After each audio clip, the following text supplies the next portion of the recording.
ओम शांति। जैसे कि आपको अभी अनाउंसमेंट भी की गई कि हम आज ऊर्जा संरक्षण पे, एनर्जी कंजर्वेशन पे एक छोटा सा क्लास करेंगे। तो पहली बात आती है कि ऊर्जा संरक्षण है क्या। हम सुनते तो हैं कि एनर्जी बचाओ, एनर्जी कंजर्व करो, पर है क्या। तो ऊर्जा संरक्षण बहुत सिंपल शब्दों में है कि बिजली, ईंधन, पानी, संकल्प और बोल की बचत द्वारा वृद्धि करना। इन सब की जो ऊर्जा है, बिजली में भी है, पानी में भी है, संकल्पों की है, बोल की है, इन सब को बचा कर इसकी वृद्धि करना ऊर्जा संरक्षण है। हम सब ने आसपास देखा है कि हवा में प्रदूषण हो रहा है, पानी में प्रदूषण हो रहा है, और उस सब में छोटे छोटे स्टेप्स हैं जो आगे बढ़ के बड़े बन जाते हैं।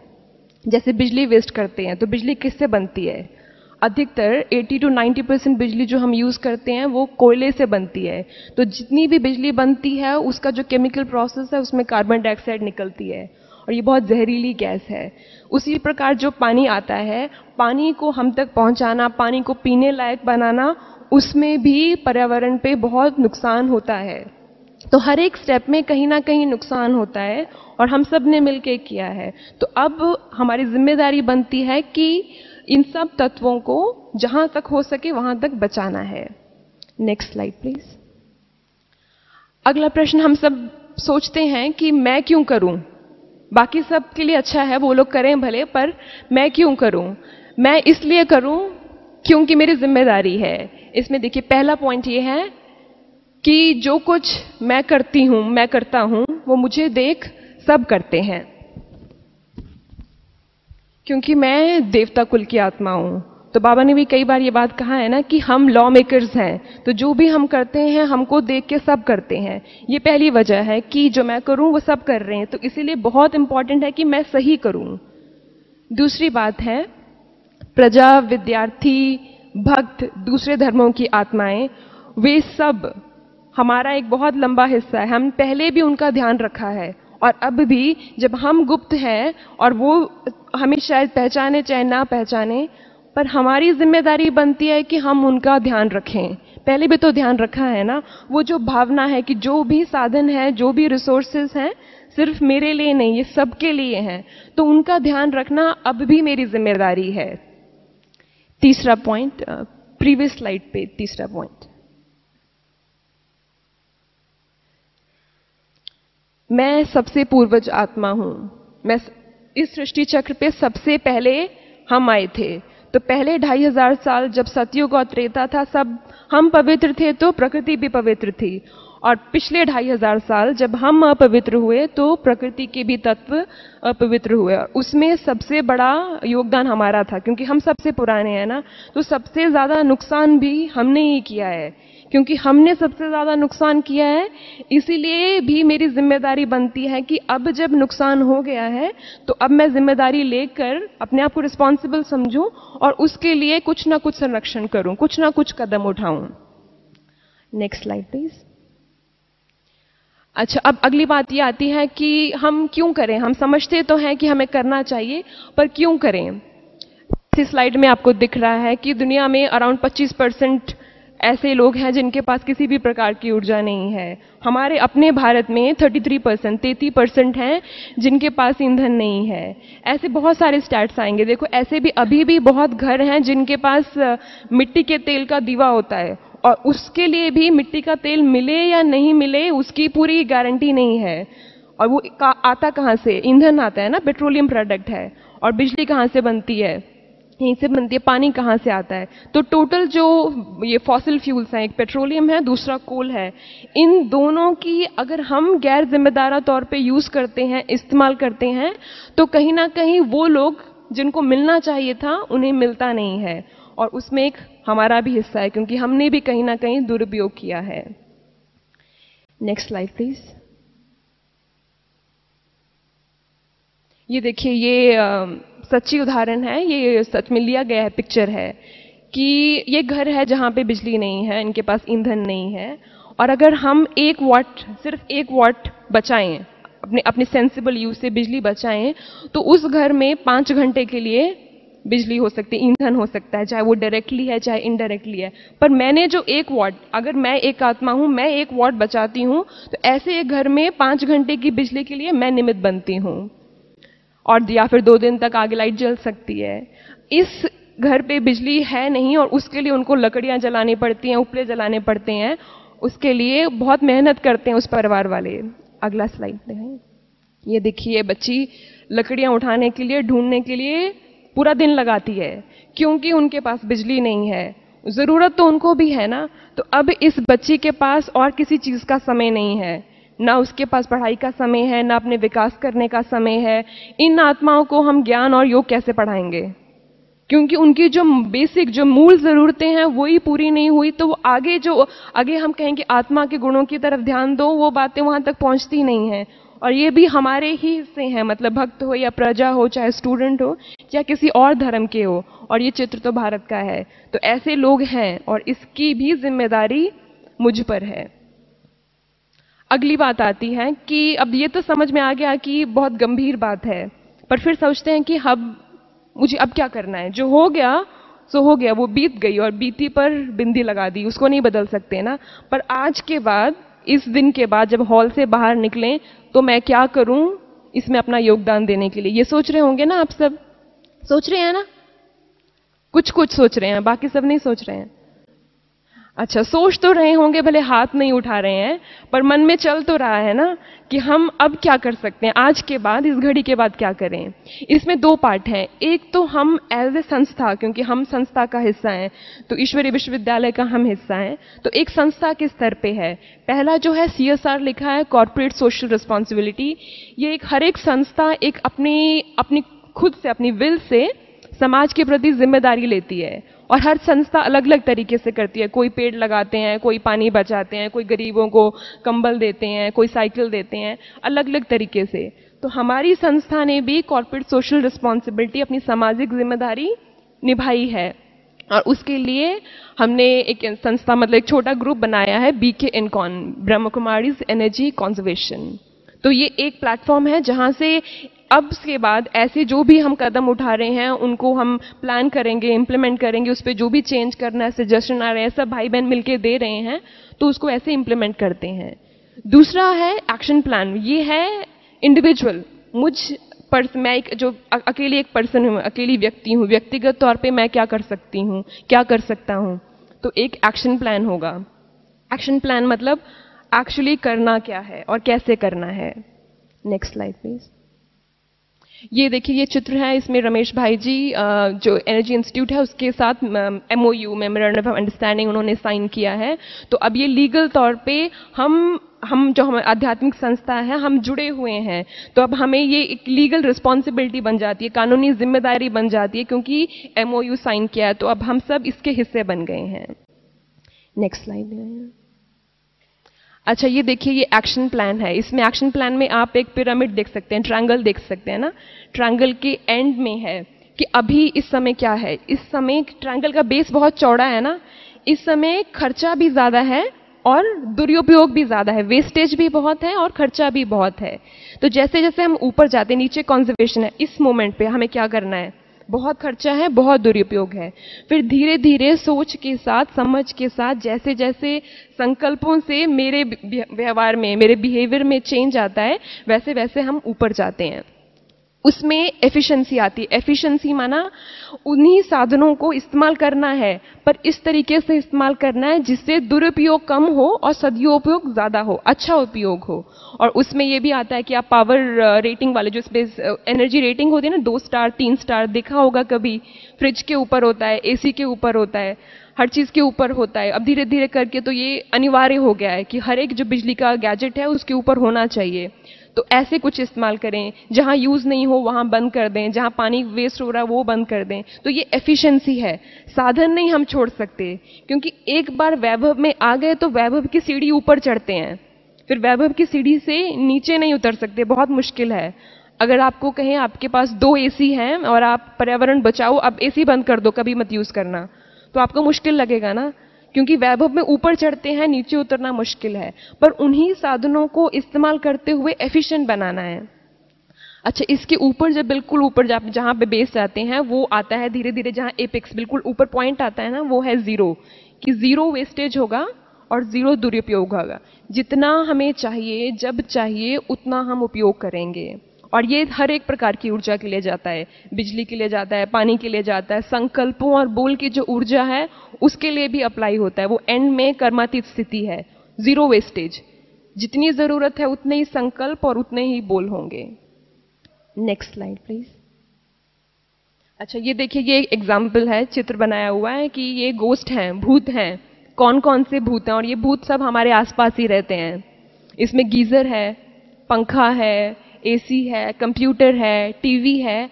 इन सब चीज़ों का जो उपयोग है वो बहुत ध्यान से करना है। जैसे टीवी का हम रिमोट से बंद करते हैं, पीछे से नहीं बंद करते ना, कई बार नहीं करते, और कई बार तो पूरा दिन टीवी ऐसे ही चलता है, नहीं भी चले रिमोट से बंद किया पर उसमें पावर तो जा रही है, तो बिजली तो वेस्ट हो रही है। नहीं देखना है तो पीछे से बंद करें। फ्रिज को कैसे इस्तेमाल करना है, 1 घंटा चला दीजिए, उसके बाद 3 घंटे बंद कर दो।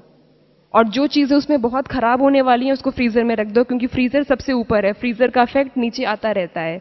तो डबल डोर की जगह अगर सिंगल डोर फ्रिज हो वो अच्छा है, क्योंकि फ्रीजर की जो ठंडक है वो धीरे धीरे नीचे भी आती है।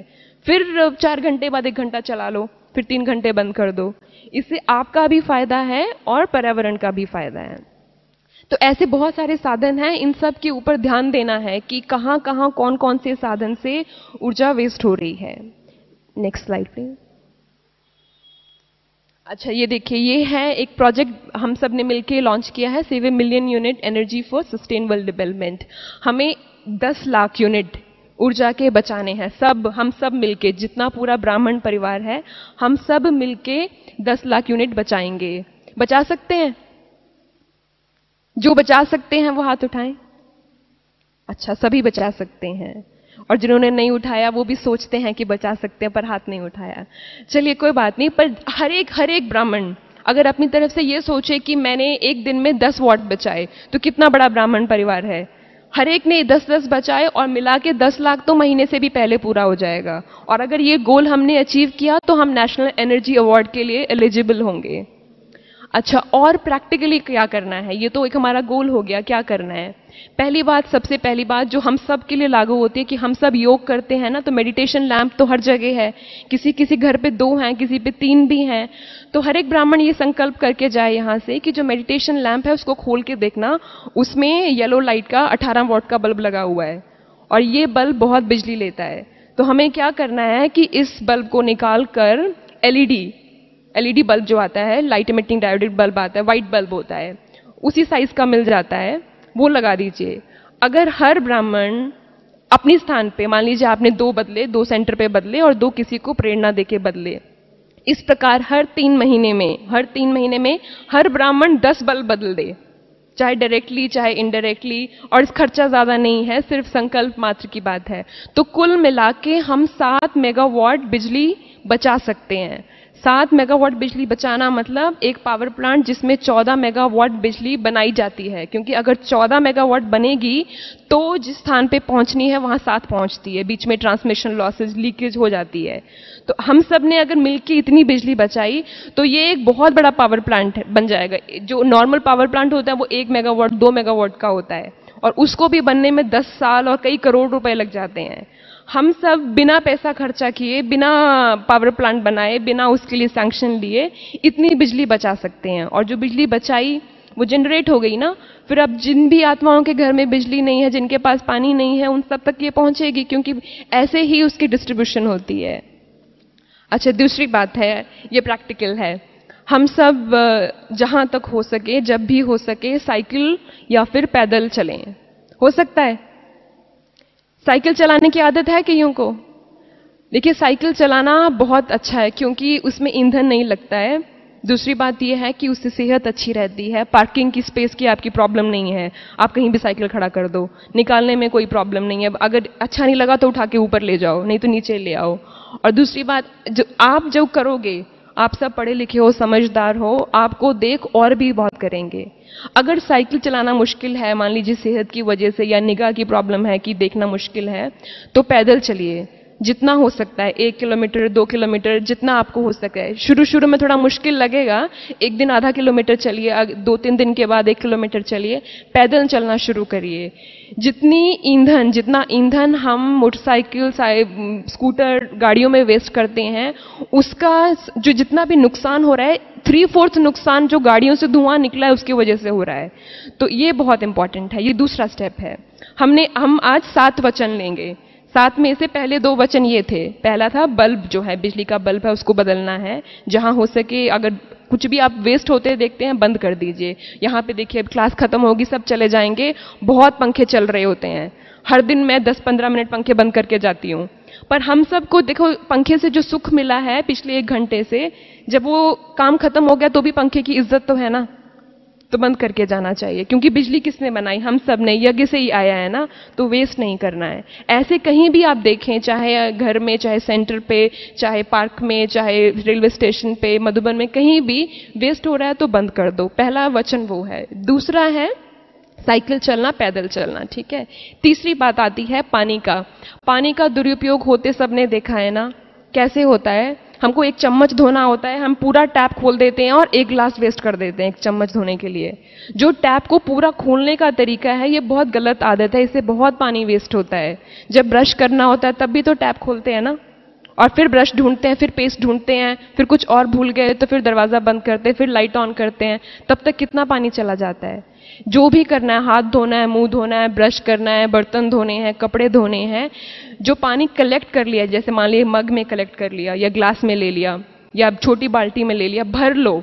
क्योंकि जो भर गया है उसको ध्यान से इस्तेमाल करेंगे और उसमें जो बच जाता है उसको फिर कहीं और लगा सकते हैं। पर जो टैप से निकला वो बह गया, और जो बह गया वो सीवरेज में मिक्स हो गया। हमारे जितने भी वेस्ट जाता है सीवरेज की एक ही पाइप है, 2 अलग पाइप नहीं है कि किचन का पानी अलग जा रहा है और टॉयलेट का अलग जा रहा है। तो जो भी पानी हमने वेस्ट किया वो सीवरेज में मिक्स हो गया, और जो सीवरेज में पानी मिक्स हो गया उसको ट्रीट करना बहुत मुश्किल है। हो जाता है, बहुत टाइम लगता है, बहुत पैसे लगते हैं, बहुत नुकसान होता है।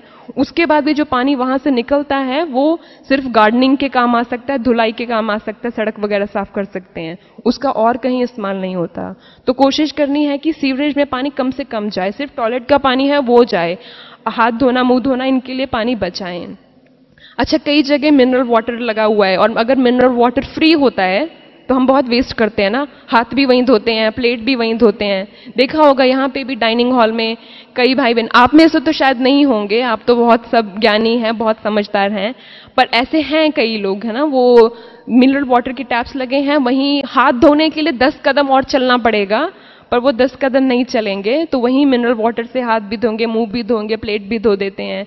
तो ये गलत है, क्योंकि वो पानी पीने लायक बनाने में बहुत मेहनत लगी है, बहुत बिजली लगी है, क्लोरीन लगा है, ब्लीचिंग लगा है, वो सारे केमिकल्स भी वेस्ट हुए, टाइम भी वेस्ट हुआ, और जो बिजली हुई वो भी। और जब हम पीने वाले पानी को धोने के लिए इस्तेमाल करते हैं तो ये भी एक प्रकार का सूक्ष्म पाप हुआ, ये भी एक गुनाह हुआ। तो इसका ध्यान रखना है कि पानी कहीं दुरुपयोग ना हो। उसके बाद अगली है जो लैंड पोल्यूशन है, उसका मेन सोर्स है पॉलिथीन बैग्स। हम सब शॉपिंग के लिए जाते हैं, सब सामान खरीदते हैं, कितने लोग अपना बैग लेके जाते हैं? अच्छा, काफी हैं। हाँ, देखो ये बात बहुत इंपॉर्टेंट है, चाहे दुकान वाले आपको फ्री बैग दें, चाहे आपको पैसे देने पड़े। कई बड़ी दुकानों में अगर आप बैग नहीं लेके आते तो वो आपको पेपर बैग देते हैं और 5 रुपए लगाते हैं उसके। और कई शहरों में, जैसे चंडीगढ़ में, गोवा में भी है, कोयम्बटूर में भी, हिमाचल में भी है, पॉलिथीन बैग बिल्कुल बैन कर दिया है। अब पॉलिथीन बैग आपको मिलेगा ही नहीं, आप जाओ अपना बैग लेके जाओ, नहीं तो आप वहां सामान खरीदो, फिर छोड़ो, फिर घर जाके बैग लेके आओ। तो अगर हम पे रूल लगता है तो हम बदल जाते हैं। पर ब्राह्मणों को तो कहा है कि समय की हम घड़ियां हैं, तो हम समय के पहले बदल जाएं, ये ब्राह्मणों का लक्षण है। रूल बने, उसमें पनिशमेंट मिले, फाइन मिले, तब हम बदलें, ये हमारे लिए नहीं है, ये दूसरों के लिए है। तो हमें उसके पहले बदलना है। तो क्या करना है कि अगली बार से जब भी आप सामान खरीदने जा रहे हैं, सोच के खरीद के जा रहे हैं कि पता है खरीदना है, तो जितना आपको खरीदना है उसे थोड़ा एक्स्ट्रा 2-3 बैग अपने ले जाओ साथ। ऐसा भी कर सकते हैं कि एक छोटा पॉलिथीन बैग को फोल्ड करके अपने पर्स में डाल दीजिए। मैं पिछले 4 साल से ऐसे ही करती हूँ, एक छोटा पॉलिथीन बैग को फोल्ड करके पर्स में डाला है कि कहीं बाई चांस मुझे गलती से याद आ गया कि मुझे खरीदना है और मेरे पास बैग नहीं है, तो भी दुकान से एक बैग ना लें, क्योंकि जब वो पॉलिथीन बैग घर पे आ गया फिर क्या करेंगे, फिर डस्टबिन में डाल देंगे या फिर ये सोचते हैं कूड़ेदान में डालेंगे, पर वेस्ट हो गया ना। अब इतने सारे पॉलिथीन बैग हर घर से आते हैं, हर हफ्ते आते हैं, तो प्रॉब्लम क्या है, ये जो कूड़ा है इसमें जो खाद बनने वाला कूड़ा था, जो नेचुरल था, वो उसमें पॉलिथीन बैग मिक्स हो गए। तो अब उसको कंप्रेस नहीं कर सकते क्योंकि अंदर भी पॉलिथीन बैग हैं, तो उसकी खाद भी नहीं बनेगी। तो क्या होता है, शहरों के बाहर बड़े बड़े ढेर बनते जाते हैं और ये भी बहुत बड़ी प्रॉब्लम है। बारिश होती है, पॉलिथीन बैग बह के जो अंडरग्राउंड ड्रेनेज है उसको ब्लॉक कर देते हैं। तो हर बड़े शहर में, छोटे शहरों में भी बारिश के समय बाढ़ आ जाती है। क्यों? क्योंकि हमने पॉलिथीन बैग बिना सोचे समझे फ्री सोच के ले लिए और उसके बाद फेंक दिए। तो ये भी बहुत सूक्ष्म बात है पर गहरी बात है। तो पॉलिथीन बैग्स का ध्यान रखिए कि अपने शॉपिंग बैग्स लेके जाइए और एक छोटे पॉलिथीन बैग को फोल्ड करके अपने पर्स में डाल लीजिए। उसके बाद अगली बात आती है, ये हमारा 5वां वचन है, कूड़ा। जो कूड़ा घर पर होता है उसको मिक्स नहीं करना है। जहाँ पे किचन का कूड़ा फेंक रहे हैं उसमें शीशा डाल दिया, उसमें टिन डाल दिया, उसमें प्लास्टिक डाल दिया और यही कूड़ा इकट्ठा होकर बाद में ढेर बनता है, क्योंकि इसमें से ये सब निकाला नहीं जा सकता। तो कबाड़ी वाले तो ऑलमोस्ट हर जगह हैं, जो उधर नहीं है, जो बायोडिग्रेडेबल नहीं है, जो प्रकृति स्वीकार नहीं करेगी, उसको उसमें नहीं डालिए। सिर्फ जो ऐसा वेस्ट है जो अपने घर पे नहीं रख सकते, खाद नहीं बना सकते, वो भले डालिए, बाकी कूड़े को मिक्स नहीं करना है। 6वां संकल्प है जूतों का। हम सब जहां भी जाते हैं जूते बाहर उतारते हैं, हर जगह शूज रैक हैं, पर हम फिर भी जूते शूज रैक में नहीं रखते हैं। होता है ना ऐसा कि जो पहले आते हैं वो भी जूते बाहर उतारते हैं और जो बाद में आते हैं वो सोचते हैं पहले वालों ने भी उतारे हैं तो शायद जगह नहीं है, वो भी वहीं उतारते हैं। तो शूज रैक रखने के बावजूद भी उस पर देखो धन खर्च हुआ है, उसको बनाने में, उसको यहां तक लेके आने में, संभालने में कितनी मेहनत लगी है, पर फिर भी जूते नीचे होते हैं।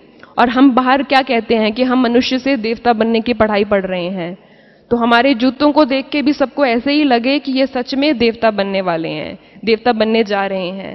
तो ये भी बहुत सूक्ष्म बात है, पर ये हमारे संकल्प दिखाते हैं कि अंदर जितना, बुद्धि में जितना कचरा है, जूतों के साथ भी वैसा ही है। जैसे जैसे अंदर साफ होते हैं वैसे वैसे जूतों को भी ढंग से रखें। जो पहले आते हैं वो ऊपर रखें, जो बाद में आते हैं वो सेकेंड लाइन पे अरेंज करके, फिर जगह भर गई तो कोई बात नहीं। आखिरी संकल्प, 7वां संकल्प, और ये इंपॉर्टेंट संकल्प है, संकल्पों और बोल का मौन। ये बात बाबा ने भी बहुत बार हाईलाइट कराई है कि जितना हो सके, जितना जब हो सके, संकल्पों और बोल के मौन में रहें। जहां बहुत जरूरी है वहां उतना ही बोलें, पर जितना चाहिए उस समय, और नहीं तो ब्रेक्स लगा दो। अगर संकल्पों पे ब्रेक लग गया तो बोल पे भी ब्रेक लग जाएगा, संकल्पों पे नहीं लगा तो बोल पे भी नहीं लगेगा। एक बार बाबा ने इसी जनवरी की मुरली में कहा था कि कुछ भी बोलने से तो ना बोलना अच्छा है। तो कुछ साथ बैठे हैं, कुछ बोलना ये जरूरी नहीं है, चुप ही रहो। मौन जो है बाहर का मुख का भी हो और अंदर से बुद्धि का भी हो। तो ये थे 7 वचन। अब केदार भाई हैं, केदार भाई ये महाराष्ट्र लाथुर से हैं, एनर्जी ऑडिटर हैं। इन्होंने एक बहुत अच्छा प्रोजेक्ट बनाया है, ये भी इसके साथ जुड़े हुए हैं। वो आएंगे और वो हम सबको एक प्रतिज्ञा देंगे और हम सब उनके साथ खड़े होके प्रतिज्ञा लेंगे।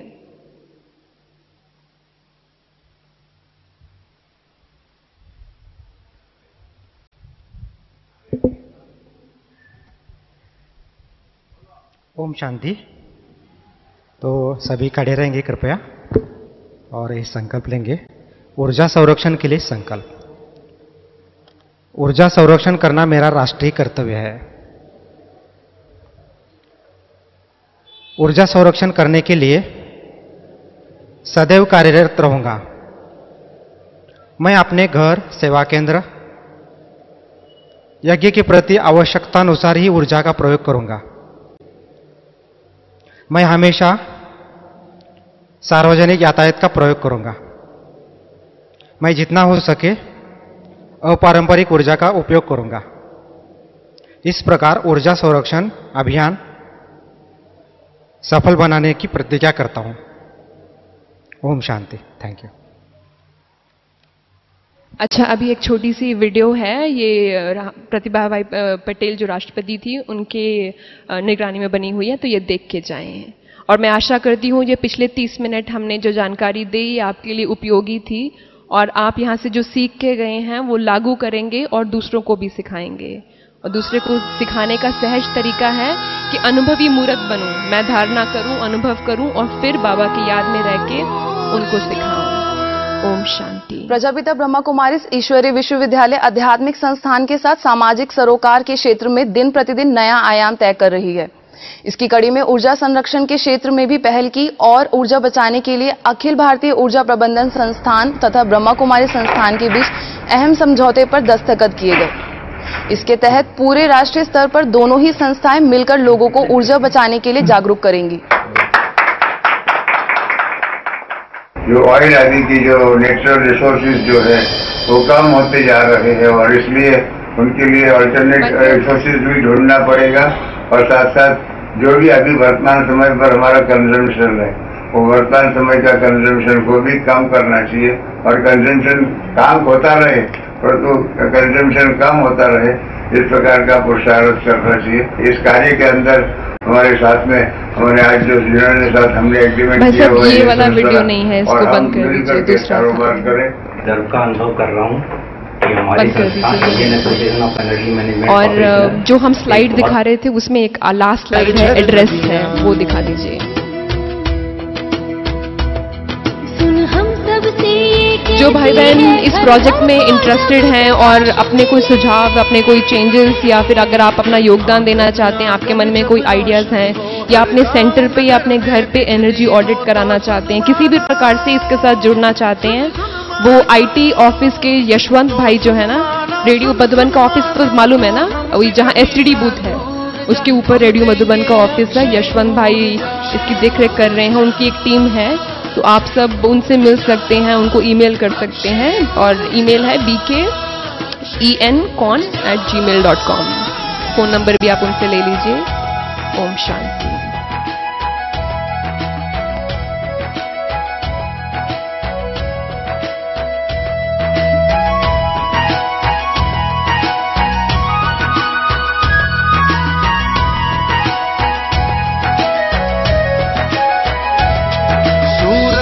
किरणें सिमटेंगी दिन में आसानी लाने को, रातों में उजाले भरने को।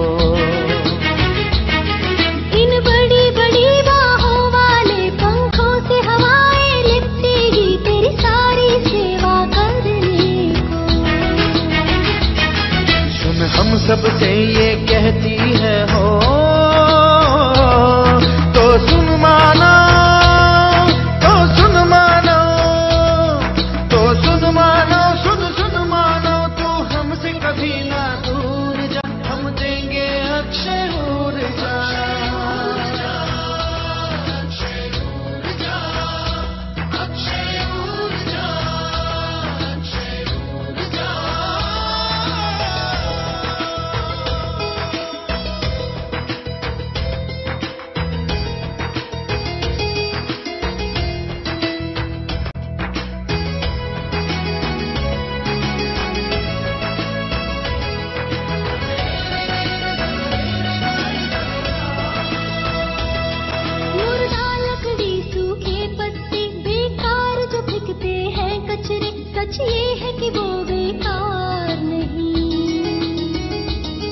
सच ये है कि जिस दिन तुझे कहीं इनका प्रयोग जो आ जाए, इनसे भी तू बिजली पाए। सुन हम सबसे ये कहती है हो तो सुन मानो, सुन सुन मानो, तो सुन मानो, सुन सुन मानो, तो हमसे कभी ना दूर जा, हम देंगे अक्षय ऊर्जा।